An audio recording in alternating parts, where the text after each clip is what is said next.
और मोदी जी जिस दिन बिहार गए उस दिन पहलगाम में कुछ नहीं, कोई नहीं था, सिर्फ राहुल गांधी थे, सारे लोग चले गए थे।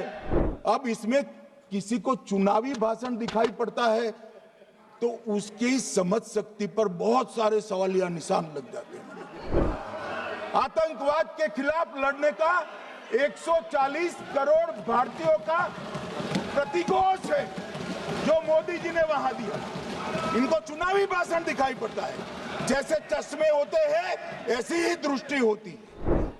मान्यवर, इसके बाद में कल गोगाई जी कहते थे मोदी जी 24 को पहलगाम जाने की जगह बिहार गए। सुनो यार, मान्यवर, मोदी जी जब ये पहलगाम घटना हुई यहां नहीं थे, विदेश में थे। आने के बाद तुरंत सीसीएस बैठक की और मोदी जी जिस दिन बिहार गए उस दिन पहलगाम में कुछ नहीं, कोई नहीं था, सिर्फ राहुल गांधी थे, सारे लोग चले गए थे। सारे लोग वहां से अपने अपने ठिकाने पर चले गए थे, मगर इन्होंने एक बात कही उस पर मेरी आपत्ति है। मान्यवर, उन्होंने कहा 24 अप्रैल को चुनावी भाषण किया। मान्यवर, देश का नेतृत्व करने वाले देश के प्रधानमंत्री की फर्ज होती है कि देश की संप्रभुता पर, देश के नागरिकों पर अगर ऐसा जघन्य हमला होता है तो जनता की भावनाओं के अनुरूप जवाब देना चाहिए। मान्यवर, मैं आज आपकी परमिशन से मोदी जी के बिहार भाषण के कुछ अंश पढ़ना चाहता हूं। कोट अनकोट है। 22 अप्रैल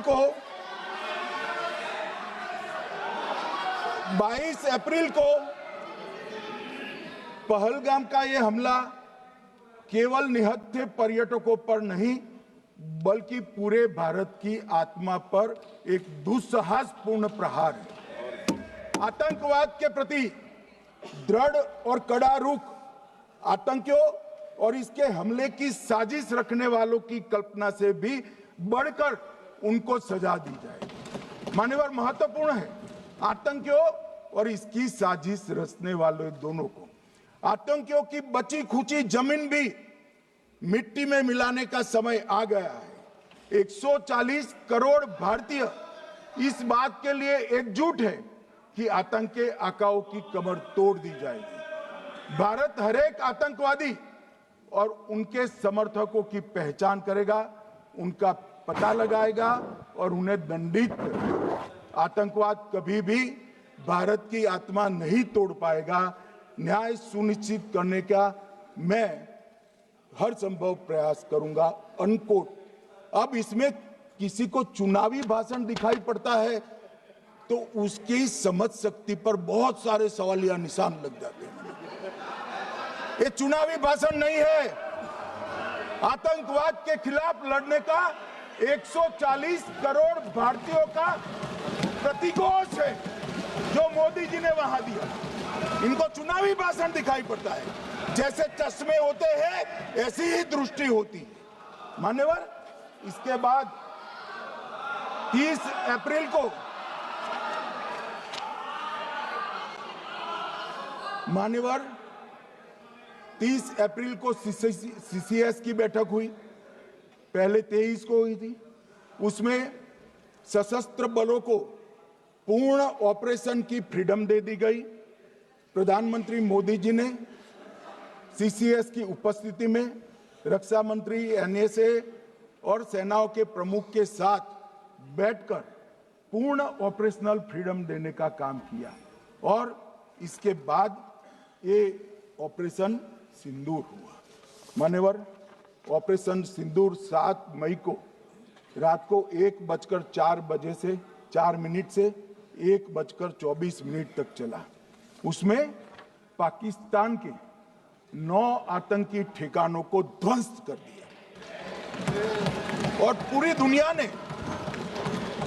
दुनिया ने इसके दृश्य देखे। साहब, इससे बड़ा संयमित हमला नहीं हो सकता। सोशल मीडियाच्या भाऊ गर्दीत विश्वासार्हतेने चकाकणारे नाव म्हणजे लेट्सअप मराठी।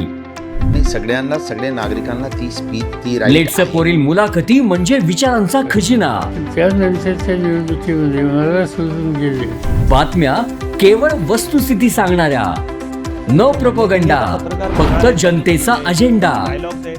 क्योंकि आने वाला कल जाने वाला है, जाने वाला कल आने वाला है. राजकारण, मनोरंजन असो की क्रीडा क्षेत्र, महाराष्ट्राची स्पंदने संवेदनशीलतेने टिपणारे माध्यम म्हणजे लेट्सअप मराठी.